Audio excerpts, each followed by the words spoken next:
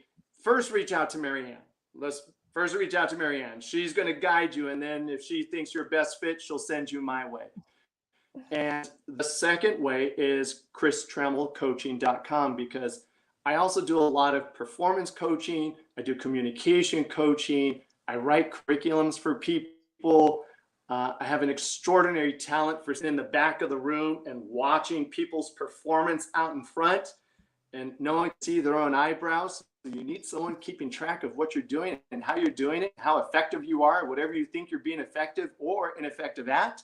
So 𝗵𝗵𝗵, or you could just go to 𝗵𝗵𝗵𝗵launchpad.com, and I would love to be able to connect with you there. I absolutely right now am putting together my next cohort. I've got a great, like an outstanding Crazy Good special for anybody who reaches out to me and says, I saw you on Marianne Lombardi's show. What's that special? And I'm going to throw you something crazy for sure. Oh, I love it. Crazy I love good. it. And crazy good. And Sarah, who is managing the DMs for us right now, put the website in the comments there. So please check that out and check out Chris's website. And if you are an author, if you are a speaker, if you are looking to turn that work into a coaching business, into a profitable enterprise, into real great opportunity, Chris is the guy to go to. He is the guy who can get that done for you. He can help you really package this work that you have been doing around speaking and writing into something that extends that work much further than just a book, because it doesn't end with the book, right? The book is a platform. That book is it is a leverage point you know, it is a pivot point. It is a thing that can take you somewhere far beyond that. So if you've ever been interested in writing a book and you're like working on that book, make sure you connect with Chris, because once that book is done, he's the man who's going to help you get that across to the next stage, to the next level of that. So please seek him out and connect with him and make a new friend, because it's easy to make friends with Chris, because, you know, it just is. So any final thoughts for our community? Any one thing that you can leave them with to help them with the transition and navigate the change that's coming? Just one thing they can do? Okay. Am I talking to the teachers of the group? Yes. Or am I talking? Okay, great. Yes. All right.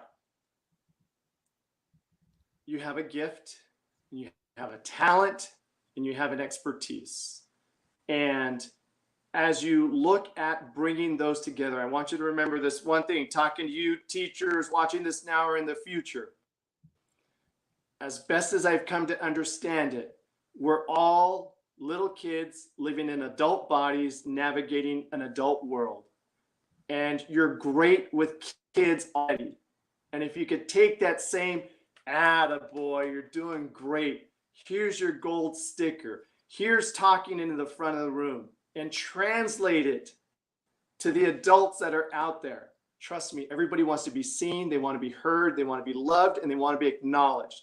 And if you could package that through Marianne's programs or through your own delivery of program, I promise you, you'll be super successful, okay? Use that front of the room talent that you have, put it together, and go out and keep impacting lives. Oh my God, I love it. I love it. I couldn't have said it better than myself. So Chris, thank you so much for spending a little time with us today. And I can't wait to talk to you again soon. Thank you so much, Marianne. I'm grateful. Thank you for all of your audience that's here, and for everybody in the Washington, D.C. area. Hello. I'll see you on the mall someday soon. All right. Have a good night.